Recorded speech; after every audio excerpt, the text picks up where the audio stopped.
Joe, where do you think the future is going? Just in general, like this industry, and it's changed a lot. You've seen a ton of change. I think, the next trend, look, we see all these EV vehicles coming out. I think in the restyler side, I think there'll be a business for the customization of these vehicles. I think that vehicles are going to be, I don't know, if we're going to see it short term. Welcome to the Ride and Style Podcast, your turbocharged pit stop for automotive restyling. Buckle up with Jesse and Josh. Welcome to another episode of the Ride and Style Podcast. We are on episode 17. We have Joe Cardinal of Auto Action Technologies. Joe, thanks for being here with us today. Let's just start with a question. Do either one of you remember how you guys met? Well, yeah, Yeah. it was at Are a you it was meeting? it was your very yeah, it was a first RU meeting.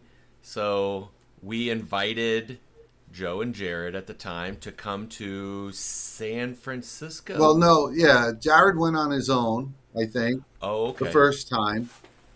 He went on his own. He's like, "Hey, I got this group that they invited me." I'm like, "Yeah, I'm not interested." So, go ahead.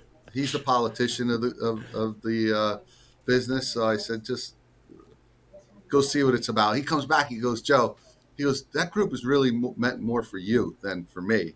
You know, um, and and then from then on, I've been coming, and I enjoy it. Great group of guys. I enjoy it better than SEMA. You Yeah, know, yeah. and we've So what grown was your to first be. meeting? Do you remember? Oh, it was the one after that. So what was that? Where was that? Sheesh. I don't remember who Uh, we went and saw. Um, I don't know. It might have been Minnesota or that no, wasn't not. Minnesota. I don't know. I don't know, but I don't know. I don't remember exactly. I don't remember who it was. So had you ever I mean you've been around a long time, we'll get into it, but Yeah. had you ever been like in a private meeting like that with other restylers to do exactly what you do and share some No, of the challenges? no, we never did that because in your own marketplace, you even though you have a relationship with these guys, your salespeople are competitors. There's always that little animosity.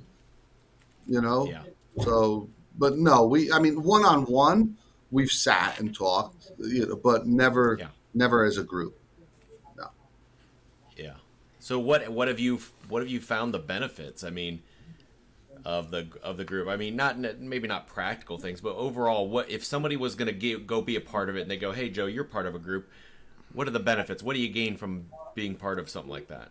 I think you gain a lot. I mean, you go into a group with an open mind. First of all, you make friends, right? You make friends all over the country. I mean, in our case, if I ever need anything or anyone ever need, they can call any one of us to help out, suggestions. Everybody is similar but different. So I always, I come back from those meetings excited and with new ideas. It's not always me bringing the ideas to my group, so everybody has the same struggles, and it's nice to hear that, and it's also nice to hear what works and what doesn't work in different parts of the country. um, I just think it's very informative. I've learned a lot from the group. I really have. So it's Yeah. and I enjoy my And time with them. I'll speak on the rest of the group that we've learned a lot from you. Mostly where Thank to you. hide dead bodies. That's the number. Yeah, how to disconnect GPS systems, right? Yeah, nothing else that we don't want. I mean, in case law enforcement's listening, we don't want to go on to anything else. But yeah, I mean, So, Joe, can you get into your background a little Sure. bit and what your journey was before you were in restyling? I'd love to go back. So What were you doing so before it? How'd you it's get into interesting. it? I mean, when I started, I've been in this game 37 years. So I've really done this for most all of my adult life. I mean, when I was in school. I went to college. I didn't like it, so I left. And then I went to a tech school to become a. I thought I was going to fix computers. That's what I thought I was going to do. And then when I got out of that, a friend of mine worked for Bruce Cohen, Jared's father, and he used to work in the auto action, but their retail section. And he said to me, he goes, "Hey Joe, the company I work for fixes radios." So we were an AC Delco, Ford, Chrysler, Mopar repair center for radios. I said, "All right, it's cool. I'll come work there." And that's how I started in this business, fixing radios. Once I saw that I couldn't make any money at it, I was like, okay, I'm leaving this job, right? And I left the full-time position, but I always stayed in contact with them. And, I always worked like 2 days a week. I used to work like Thursday nights and Saturdays, still fixing radios. Look, I was young, needed money, and did that. And eventually I asked them if I can go on to the sales end of the business, the outside sales, because I saw what they were like, we don't have a position now, but when one arises. So come back to work here full time. I was answering phones, you guys, customer service reps, in charge of dispatching, the vans, because we used to pick up and deliver vehicles, go out and negotiate with gas stations, how to get a better price on gas, all the things that you do in a small business, right? And then eventually I started going out on the road. I had a small territory, and from that I grew. To me, I enjoyed it. Money always made me work harder, and I liked being on commission and seeing how much I could make. I remember, I'm making, $400 this week. Oh, great! I'm making $500 next week. I'm making $1,000. I got to $1,000. I was like, holy cow, this is great, right? And again, you guys need to understand how long ago it was, right? Today, people look at that. But and then eventually I became, president of sales for the company. And then, unfortunately, Jared's father passed away suddenly. So Jared stepped in, and his mom stepped in, and then Jared stepped in like a few months later. It took a few years, but he liked the business aspect of any business, and we became close. We ended up become partners with his mother, bought into the business, and then a few years later, we totally bought the mother out, and Jared and I have been partners ever since, 50-50 there. And that's it in a quick little synopsis, So that the business has been around a long time. Since How long has Auto 1978. Action? Yeah, Wow, the business okay. has been around. So there's good Yeah. history there. So I have two questions. Number one, if I put an old 1980 Blazer Delco radio, AC Delco radio, could you fix with it? with a bad belt and its cassette deck? Yeah, I'll fix it. You can still fix it. That's awesome. That's I awesome. mean, we have to power it up, but I can still fix it. So. What you need to do, Joe, just for a little edification for your staff, just order one of those things off eBay. Just have it sitting on your desk, and when the staff comes in, you just be like, "Oh, sorry, I'm just finishing fixing this radio for a friend of mine, Right. old classic." Yeah. Just so they still remember you as, "Hey, I still got some skills." Yeah. Besides the sales end of it. So my second question: when Jared's dad passed, what did you think was going to happen to the company? I mean, he was very involved. He was very involved. Absolutely. Yeah, he was very involved. And he had a bunch of different businesses that he handled. I mean, I used to speak to him once a week I mean, it was a machine back then. I mean, it really just ran. There was people in place that had been with the company for a number of years that were older than me, from fixed ops to service directors, accounting. So when he passed, it was sudden. So it was a big shock to all of us. And then, his wife stepped in because she had to right away. She knew nothing about it, and it was a challenging it was a challenging year, I'd say. But the interesting part was the business was just running, and it just continued to run. It was internal. Um, it was to get used to it. But once that happened, I mean, look, like anything else, you always have people um, that thought we were going to go out of business, right? Um, but obviously we didn't. And then one of my options was I was going to go sell F&I products. That was going to be my other option, just to be an agent for an F&I business and go out there and sell those products.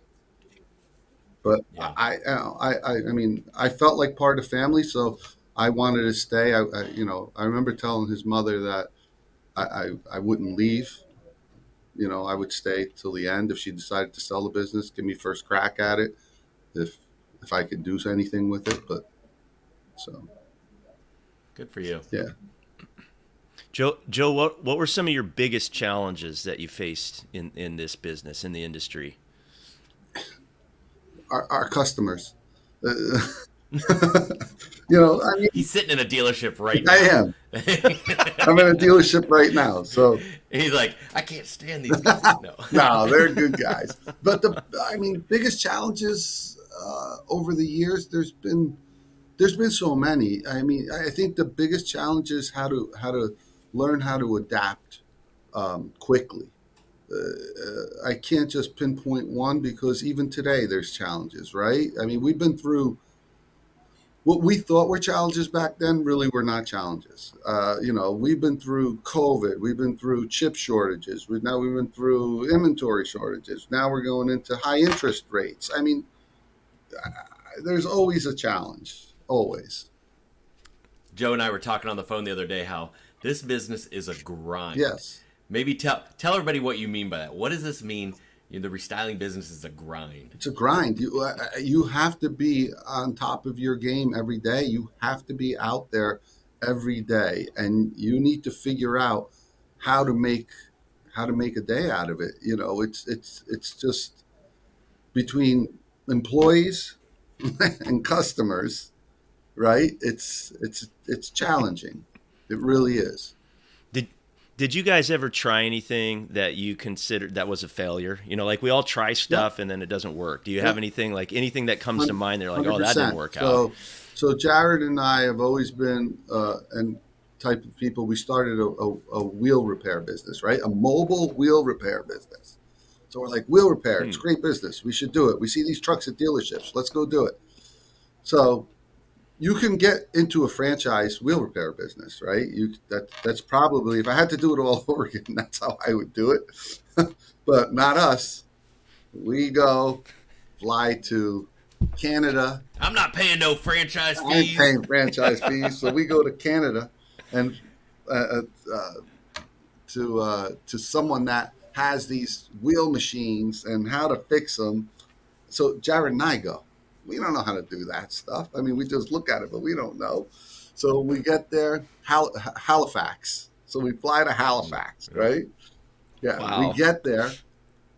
We look at this 24-hour. Great. We buy it. We bring it back. Now what do we need? We need a trailer, or we buy a trailer, right? So we buy a trailer. We put the equipment in a trailer. We get everything, running the right way. Now, well, we need a pickup truck. Got to move the trailer, right? So, yeah, all right. So now we buy a pickup truck. Then we need someone that can fix this stuff. So thank God we've had talented people throughout the years and that can adapt. And we've had, those people that come on board and say, yeah, we could do this. We, put them in any position. And they have. And then, but one of the things that we realized, especially in New Jersey, there isn't much room. So now you're going into these dealerships. You're parking this trailer. You have to move it. Weather is definitely, a problem. So then we had a dealer that we were able to station the trailer at and just do all their wheel repairs, but it didn't make sense after. So we ended up selling that. The one thing it got us into was doing black wheels, because we said, how are we going to make this work? right? We spent all this money. How do we make this work? And that's how we got into the black wheel business. Forget about fixing them. Just let's change the color. And that's how we did it. And then we built spray booths in our facility, and that became a whole nother business. So How long did it take before you realized that business was just not going to we're work? very A year? 6 months? no. We're hard headed. I mean, hard headed. So yeah, 10 years. yeah. I mean, I still have the pickup truck. So no, but but no, it probably took. If I had to guess, like a 3 year. We tried for like 3 years. Now, listen, we still Yeah. repair wheels, but just Yeah. we repair them at our facility now. It makes more sense. Yeah. You know what? Our drivers will go pick up a car. We'll pick up the wheels from a dealer. We'll bring them to our facility, and we do it. We can't be the 24-hour shop or the on-site wheel repair, and that's what our goal was. But it's not as easy as you make it look. So you guys weren't like a traditional, what I would call restyler. You guys were more of like when you started, you were more of a 12 We volt were electronics. 100% 12 volt. Yeah. Right. So what were some of the products that you guys were selling back in 1978? Well, in 78, it was all head swaps, like radio swaps. I mean, vehicles came in without radios, right? So you would go, I wasn't there at 78, but when what we used to sell cruise controls, rear defrosters, power windows, power locks. You never did AC though, We right? never You never did air AC. conditioning? No, we never. There was people Okay. in our market that did AC. We just never did Okay. it. But Good thing. what's that? Good thing, Yeah. because now it's gone. Yeah, every car. But we used to. I mean, security was a big thing, right? Keyless entry, power locks. Like I said, those were the items that were big items back then, and it was the radios. That's why we were an AC, Delco, Ford. How many Fords used to come in with just AM FM? I mean, we used to have tons of the. I'm not exaggerating. 30 a day. The guy had vehicles on their lot. Okay, Ford Fiestas. Change them to CD players. Change them to cassette players.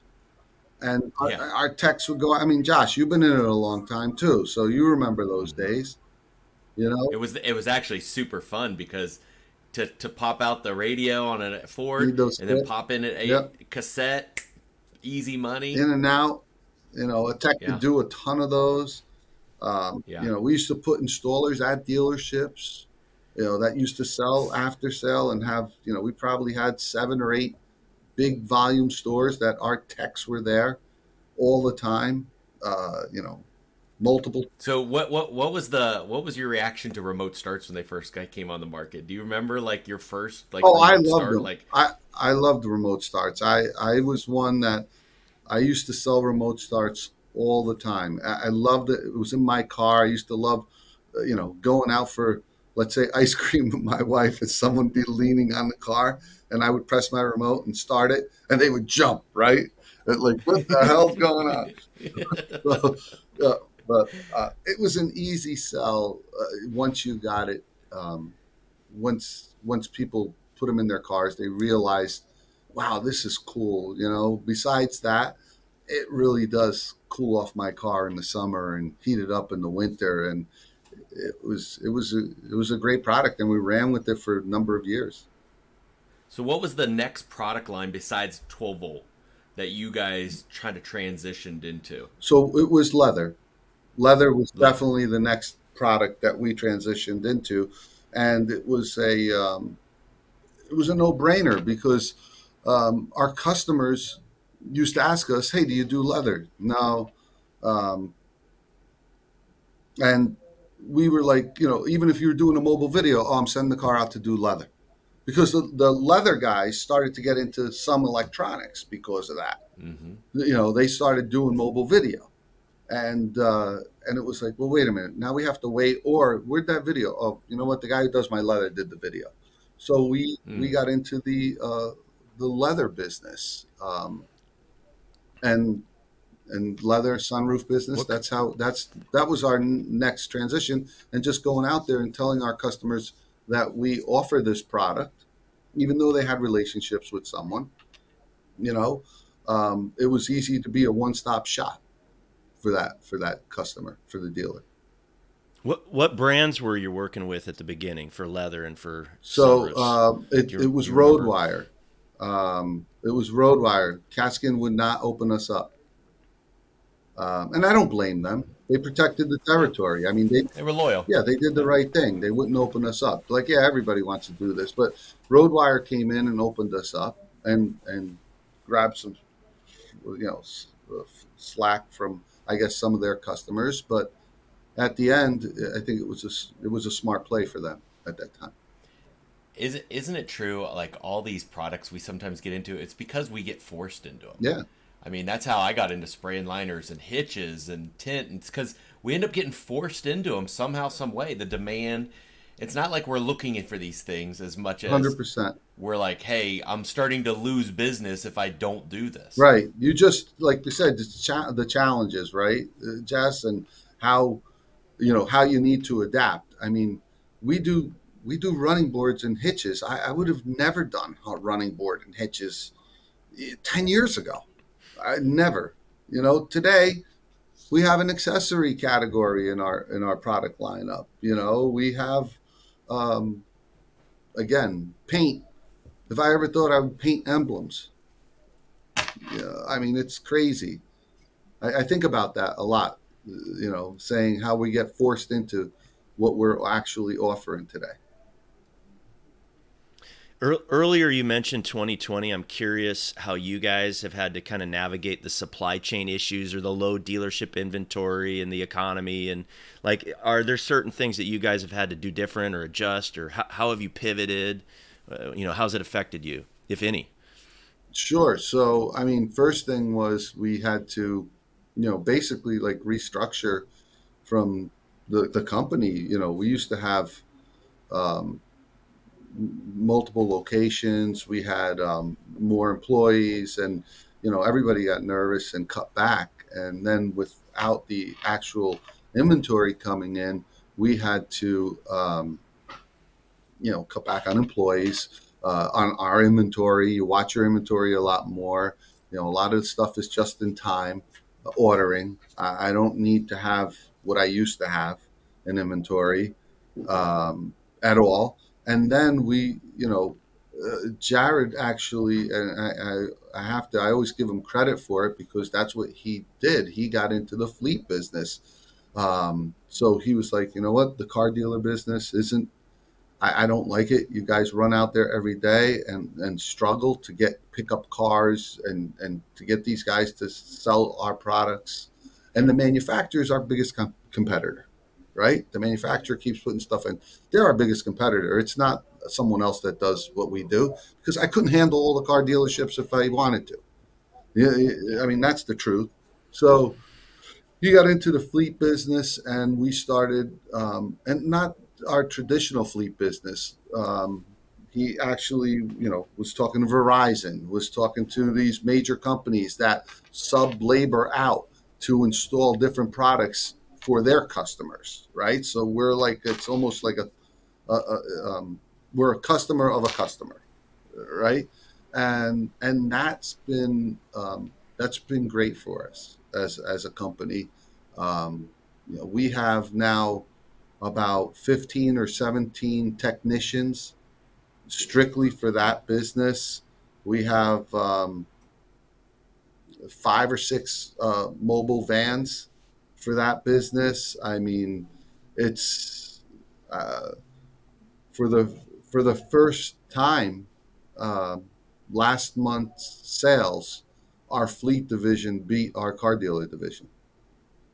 So it Wow, was that's crazy. awesome. And for the car dealer division, we need to have, so many more people and Yeah. so much more overhead. Um, We have to talk about fleet for just a minute, Josh. We got Yeah. to ask another question here because you and I have talked about this independently. So, Joe, how are you going out and pounding the pavement and building the relationships to get these fleet sales? Are they just coming to you from networking or referrals? or where is it the So best place that and you've we found discussed to this in get our that going? 20 group meeting the other day, right? So Yeah. we're different. Our fleet, what I'm talking about fleet, and what everybody else in the group does as far as fleet, is different. I think. And Josh, you could, It is. It is. we have contracts with with transit, and so we fulfill a need as technicians for them. Um, we do get some fleet business from our traditional car dealer business, but it's nothing. It's So nothing. We yeah, have to. That's a challenge that I have to focus on how to grow that with my sales team, how to grow that the you mean the fleet department at the at the dealership? dealerships. And that's been a Right, right. challenge because dealerships, which there are customers and they're great people, but they sell vehicles.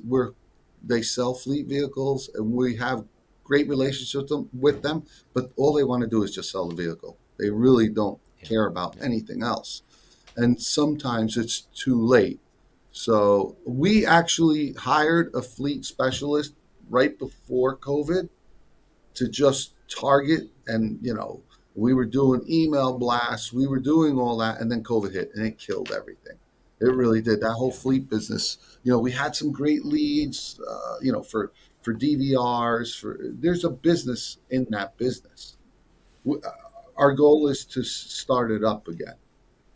Now that Yeah. COVID's over, everybody's got to get back to doing business the way we used to, and that's our goal. Yeah, I think there's two different types of fleets, Right, right? There's like what I would call fleet upfitting. That would be like your racks and right. your shelving and your partitions and hard parts on a vehicle, and it could also include some basic 12-volt Yeah, products. But then you also have like your, just like what Joe's talking about, just labor only on 12-volt products that need to go into these things that their mechanics, their in-house mechanics don't want to touch. And there's two businesses there's two there. businesses, right? And that's the business that we're in on the fleet side, that we're in heavy with that. Uh, Can it be? Do you notice that? Is it a lot feast or famine on those big deals? Like you get a big deal and you're stuffed, but then all of a sudden, do you go some time without? Or yeah, yeah, of course. And there's always going to be that, but and it's those, like this morning, we every Thursday we have a 9:30 call with our customer. Every Thursday. We have a 9:30 call with our customer. We have sign off sheets. It's a totally different business. Our techs take pictures of everything they do, which we do that in our regular 12-volt business, or our car dealer side. But it's so much. These are contracts. Some are federal contracts, so they hold you to a much higher standard than anyone else. And there's repercussions if you blow up a vehicle. I mean, we do training classes, we certify our techs, you need to have badges to walk into this. It's safety safety. They have to classes? have Oh OSHA. yeah, They have to be OSHA 10 certified, or forget it. yeah, There's so much more that goes into it. And over the past 5 or 6 years, um, you know, Jared spearheaded it, and he focused on it, and his attention to detail is better than anyone I've ever seen, and that's why we're successful in it. Because people could go do it, but you're not going to be successful in it. If you don't yeah. have that whole attention to detail, and ride everybody. I mean, we have crews, night crews, day crews. I mean, it's crazy, but it's good. So yeah, when it comes to just the going back to kind of the car Yeah, dealer business, you know, I mean, where do you see things rolling? I think Car dealer, fleet, I mean, where do you see auto action going? I think this year. So Auto Action's different than other people in our group, right? We break our product, our car dealer business, into accessories, 12-volt, paint, which is black wheels, emblems, calipers. We do all that stuff in house. And then you have spray and bed liners, right? That's all in our paint. Then you have the film, which is, Hmm. your normal PPF and tint and wraps. Um, and what else? And then you have F&I, which is the biggest And then we difference. have our F&I, which is our financial So service products, right?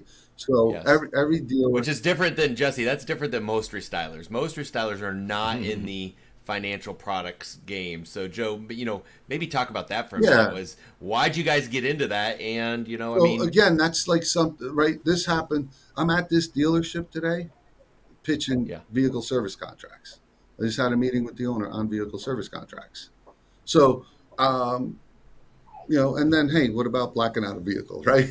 But, but, but, yeah. If he says no, he's saying yes to something. right. He's gonna buy contracts. He's gonna buy a blackout package. If not, we're coming to your house at my third shift crew is gonna try buy my mobile van, So, and you're gonna need a security system on your house. well, at least your catalytic converters will be missing, but that, we have a product we for have a that. Guess policy what? for that, though. So that's, but, uh, but, but, so again, that's, I, I, I love that business. How did we get into it? Josh says. So and it's all relationship based, right? So we're in a dealership. We're doing business with this dealership. Someone walks in with etch, and this has to be roughly, I mean, probably 30 years ago. Etch, they bring an etch into New Jersey, right? Etch is this big thing. Dealers realize that you spend a couple dollars and you can sell it for $89. Every car gets at $89. Wow, this is crazy, right? I'm selling 1,000 cars a month. I could make so much money with this. And it's about, and theft was a problem. So, and it's always been a problem, always will be a problem. So they go ahead and sell this product. And the administrator of that product, Jared's father, gets a hold of the dealership and says, wait a minute, because he saw that this guy's making all this money here. And he's like, hold on a second. We're in all these dealerships. You're not. What if we open the door and bring you in? Yeah, And that's how it started. And we were selling etch to everyone in our market. Everyone. Every one of our customers was I mean, really buying etch. We sold etch to Penske on a national level. We were selling etch in Puerto Rico. I mean, just a simple product, right? And then as other F&I products evolved, because your traditional finance, and insurance companies, right, F&I, those companies, what they would sell car dealers were vehicle service contracts, and that's it. That's yeah, it. So then they start to get into edge after years, so they chip away at your business as well, and some laws change. But all of a sudden, these other guys start coming out with key replacement. What's key replacement? Well, how many people lose their keys? So, I mean, I'm dating myself, but I built a sheet that just says, make more money, add profits. That was the trim around it. And Auto Action can help you do that. And key replacement, tire and wheel protection, whatever. And just we fax that all over the world. And people call us up. We didn't know you did this. You key replacement, come talk to us. And we had dealers just buying key replacement, paint and fabric. So hmm, that's how we got into it. Over the years, the products have changed. The core products, VSCs, are still there. The tire and wheel, everybody got into tire and wheel. I don't know in your market, Josh, but I'm sure it's pretty prevalent as well because of the yeah, snow and the roads and, the potholes and tires are expensive, wheels are expensive. So I like that product because when we go out to a car dealer, we grab one car, two cars. You do one thing on it, and then you got to bring the car back. With this product, the margins aren't the same, but the volume is great. Once you get a customer that wants to support you, they'll sell anywhere from 2 to 3 products a sale. So if you're part of those 2 or 3 products and they do 100 yeah, cars a month, you know, contracts can grow very easy. There's yeah, work to it too. When there's a yeah. problem, anything, there's always work to it. But that's where we're different from every other restyler really out there. I don't think I know anyone. I mean, maybe people dabble with paint and fab, but that's the extent of it that I see. Yeah. Or rust proofing, because you're in the store and you could do that, but Yeah. Hmm. No, it's definitely. I mean, you guys have taught us a lot about stuff, and yeah, but I think diversifying is everything. yeah. Diversifying your business is anything and everything. So it doesn't matter. There's many different roads you can go down as long as you're diversifying one way or another. What advice would you give to restylers when it comes to what you've seen over the many years? You've had to diversify. What advice would you give people about the way to diversify? I mean, I would just be cautious, right? Really do your homework on when you want to diversify, because it can hurt you.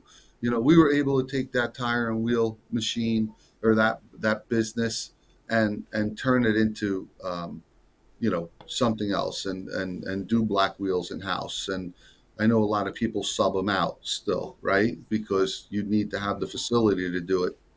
But I would just always say to someone, be cautious of what you're going to get into. Really do your homework. I mean, you could diversify into anything. Like, based off our meeting, I want to do more tire and wheel packages, right? You guys, the group as a whole, does a lot more outfitting vehicles with tire and wheel packages. And I learned something this time from them, and met different vendors. So to me, I want to offer it, but not as a big, offering. I want to go and be strategic on where I'm going to offer that product line. Um, so that's the advice. I would just be cautious of what you get into. Sometimes it looks great and it's not worth it, right? It may take a lot of overhead to do that. A lot of money to get started, and that's one of the things. Just be cautious. Joe, where do you think the future is going, just in general, like this industry? And it's changed a lot. You've seen a ton of change. You've already kind of commented on that. What do you think are the next thing, the next trend, or where do you think we're headed? We're all looking for If that. you had a We're crystal all ball. looking for that remote starter again, right, guys? I mean, that's what we're looking for on that side. I think the next trend. Look, we see all these EV vehicles coming out. I think in the restyler side, I think there'll be a business for the customization of these vehicles. I think that vehicles are going to be. I don't know. If we're going to see it short term. I think it's going to stay the same for a little while. I really believe that we're going to see this transition, but they're hitting some roadblocks with these EVs, right? The dealers aren't really happy with them, because unless they're putting programs in place and federal money to rebate back, they're not buying. These cars aren't moving for that, at least in the Northeast, right? Yeah, it's everywhere. It's everywhere. Yeah, So, everywhere. I think that I think right now I think everybody is all past this whole COVID thing, right? So now we're just getting back to business, to do our business the way we used to do business. I see inventory at car dealers being not what it used to be, which they're happy with that, because they don't need multiple lots, but a decent amount of inventory that they can move vehicles, right? So they're still holding some gross on these cars. I think they're going to, need us now a little more, or appreciate us a little more, not need, but appreciate, because they've been used to, there's only 5 of these on my lot, so I need to make $10,000 more on this vehicle, right? And that's gone. So how can I make $3,000 more on this vehicle? And the way they can make that is with us, with restylers, right? So and so I believe that for in the short term, the next maybe 3 years, everything's pretty much. I don't see a drastic change. Down the road, though, I do see vehicles becoming more and more setting them up with information centers, maybe even for the rear, not video systems, those type of information centers for the consumer. But people do like their vehicles all dressed up, and the manufacturer is never going to dress up all their vehicles. Nope. So they're never going to go ahead and put leather in every single one of the cars. I don't see that happening. Josh, you could comment. No, I think you're exactly right. I think film business, right? You're always people are gonna want to protect their investments because cars are so expensive. So whatever business can protect the investment and also make it personalized, they can personalize it somehow, some way. That's always going to be a key.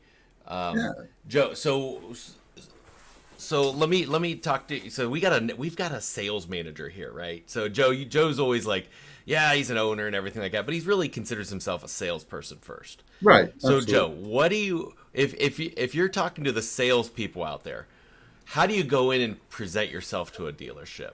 Besides, hey, if you don't buy something, you're gonna have 3 cars stolen tonight. So I always besides doing that, one of the things that I preach, and we just hired a new salesperson, right? And he's traveling with me, and he's one of the things that I preach is you need to show value. I mean, first and foremost, and I say it straight out to the dealer as well. Now, I need to, if I don't show value to you, you don't need me. You really don't. And what do I mean by that? I look for opportunities that we could both make some money. I look at your vehicles, and don't be scared. Put a couple vehicles on the showroom floor. Let us go in there. Well, this is what I'm going to do for you if you commit for me. I'm going to support you with POP. We could customize. We customize a lot of different POP, from like placemats to an app that has all our product information on it. That's how I go in to anyone. And then sales training, educate your staff, right? We need to know everybody from sales to service. But I'm genuine when I speak to these guys. I'm here to make you more money. And that's the truth. I mean, yes, do I want to sell something? 200% I do. But it's got to be right for both of us. And because this isn't going to be a long-term relationship if it isn't. If I take one of your cars and put $5,000 worth of accessories on it and that car sits there forever, every time you see me, you're going to look at me and say, oh, Joe's here again. Like, I don't want this. But if I put something that's marketable, like I was just at a VW store yesterday, showing them, believe it or not, a seat massager. I put a seat massager in. This guy's got, the whole sales team loved it. They're great. And then I'm talking about ambient lighting. The guy calls me today. Hey, Joe, you know what? Let's do this, because you got to look at the cars and you need to make sense of what you're going to present. It's not just selling an item, right? It's not. It's selling something that they can sell and show value in it for them. They're your customer, right? I mean, that's how I see it, and it's really not that difficult if you go in with that type of mindset, and people appreciate the honesty, and I think they get it. Yeah. I think value, like you said there, that's the key word, right, Jesse? The value. What value are you bringing them? And sometimes it's not always making more money. Sometimes it's moving metal. Correct. Sometimes it's helping a customer out. Sometimes it's whatever it is. But what is the value you're offering today? Right. It's all about value. And when we always have vendors come up to us and try to show and sell something. But where's the value in it? If I don't see the value in it, it doesn't make sense, right? Yeah. So what value did you show your sons to work with you? Well, which is, I think, a great. I love it. I mean, we got a chance to meet Marco last week, and I had met him before. Jesse got to meet him and everything, and great great kid. You and Colleen. Well, Colleen did most of it. She Let's did. face it. She But did. She did. yeah, she's awesome. But I mean, that's kind of a cool thing to work with your kids Yeah. in a big business. I never thought I would work with my kids. And it was interesting. Marco was, graduating. I mean, he was a senior in high school, had his truck, needed gas money. I said, hey, what are you going to go work at Dunkin' Donuts or whatever? Why don't you just come work with me in the shop? We'll teach you how to do No. That is a lie. I'm calling this guy out right now. He made him do spraying bed liners. Well- It's the dirtiest job of the whole place. He had to put on a full suit. It's hot. It's horrible. He's spraying chemicals. He loved He's that. like, hey, why don't you come to work for me? He loved it. He loved it. And it was great because he would come at 3:00 in the afternoon and he would stay till 7, 9, 10 if he needed to. He would come in on a Saturday. He was part-time, right? So then he graduates high school and he was going to be a cop. He wanted to go to school. You have to go to school to be a cop, right? So today, and, so he come, and then he just wasn't filling it. They did a background check and they're like, I'm sorry, your last name and cops. There's a problem Well, here. so I told him he didn't want to go to school. So I said, no problem. So I had this chief of police that we were friendly with that comes over to the shop and was like, and I introduced him. I said, "It's my son." I said, "He wants to be a police officer." Oh, if he wants to be a police officer right away, there's openings, no problem. He goes, does he have 60 credits? I said, "Yeah, I think so." He never went to college. He doesn't have 60 credits. I said, "Yeah, I think so." So when the guy leaves, my son looks at me and says, "Dad, what are you talking about?" I said, "Today with the internet, you can make anything." I said, "What do you need, a diploma? We'll make one for you." Yeah. Said, "You're good." Hold on. I said, "Don't worry." Hey, Charlie, said, give me a diploma over here. I need to show 65 credits. Nobody checks this stuff. I said, "You need a diploma? Go ahead." So,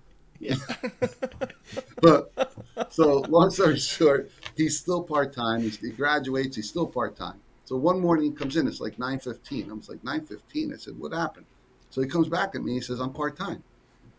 I said, "Okay, this stops right here." Right? Yeah. Meaning I control my own schedule, Yeah, Dad. yeah. I don't have to work 40 hours. Okay.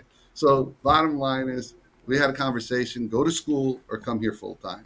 So he made a deal with the devil and he's there full time. So 3 years after that, he learned, but he did learn, to his credit, he did learn wheels. He did learn leather. He did learn spraying bed liners. He did, and even though it's the dirtiest job, he loves that the best. He really loves that the best. So, and now, 4 years later, he's actually running our shop. He's running the shop only because the guys respect him, because he started on the floor. Our Caesar, who's our general manager, really oversees and helps him on a daily basis. But he orders leathers, he orders boards, all that stuff, and he runs the shop. So he's come a long way and learned that business. That's awesome. It's pretty cool. That's awesome. All right, since we don't have a lot of time left, we've got to talk about Colleen for a minute.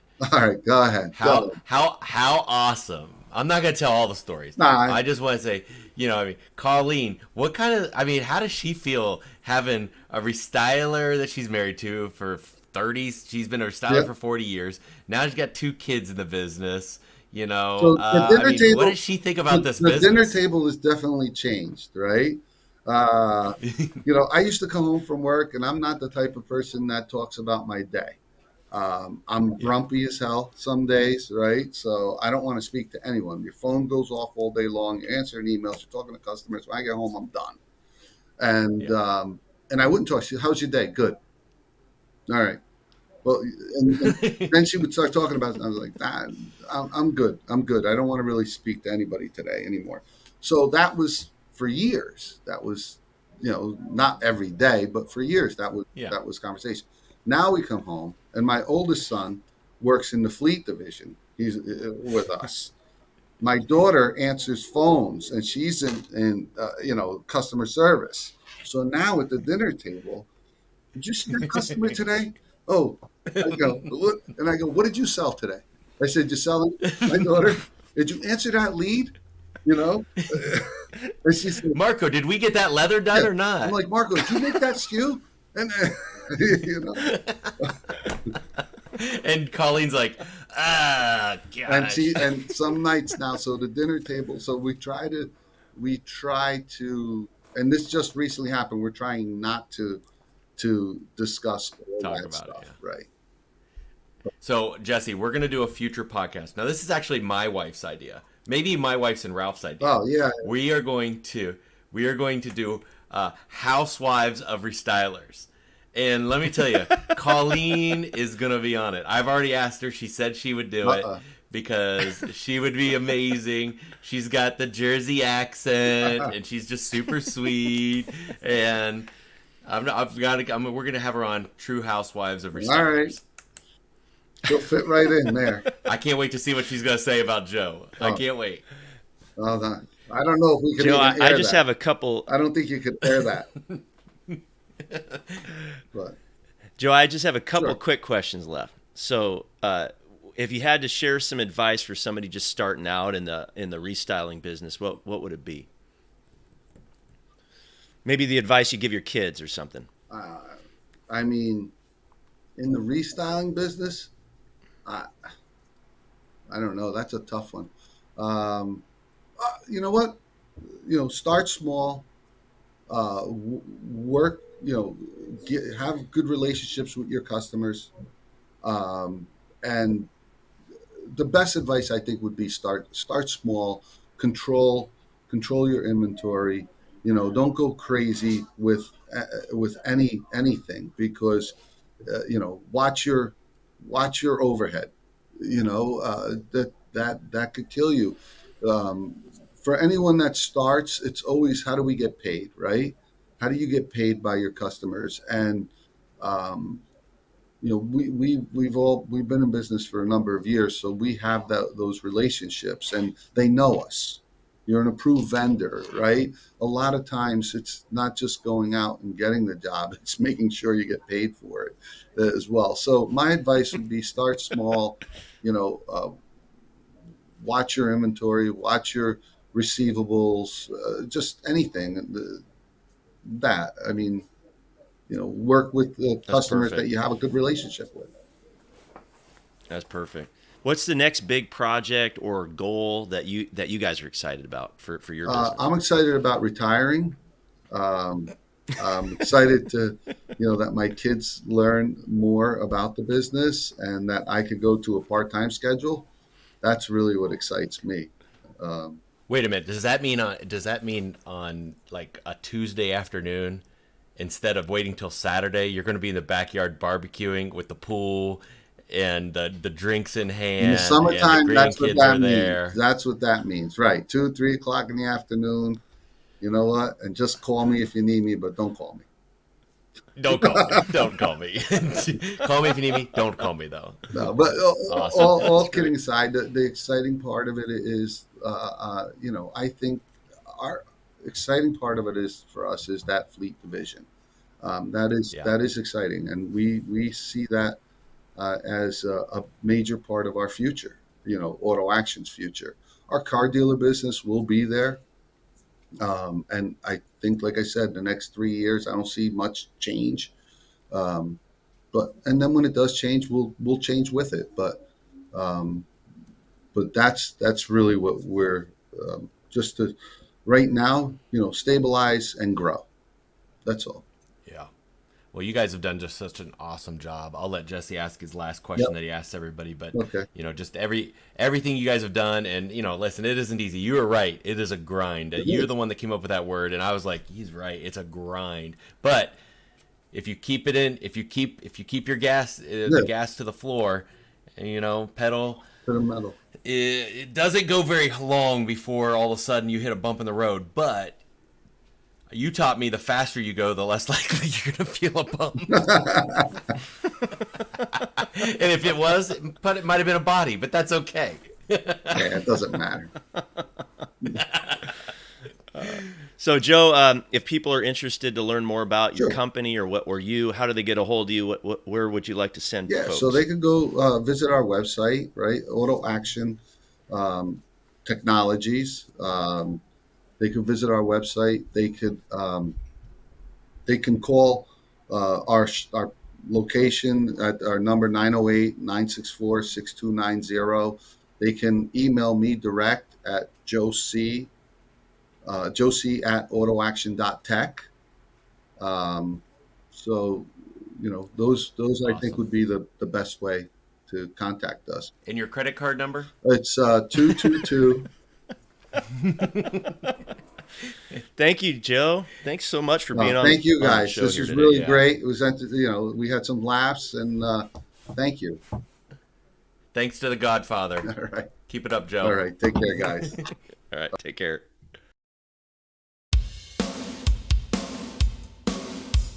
And there you have it, another high-octane episode of the Ride and Style podcast, revved up and ready to go. Your hosts, Jesse Stoddard and Josh Polson, shifted your automotive game into overdrive. If you're hungry for more insights, trends, and game-changing interviews from the automotive restyling universe, don't forget to hit subscribe and leave a glowing review. We'd also love for you to share this podcast with your gearheads, installers, and auto lovers network. Because remember, knowledge is power, but shared knowledge turbocharges the whole industry.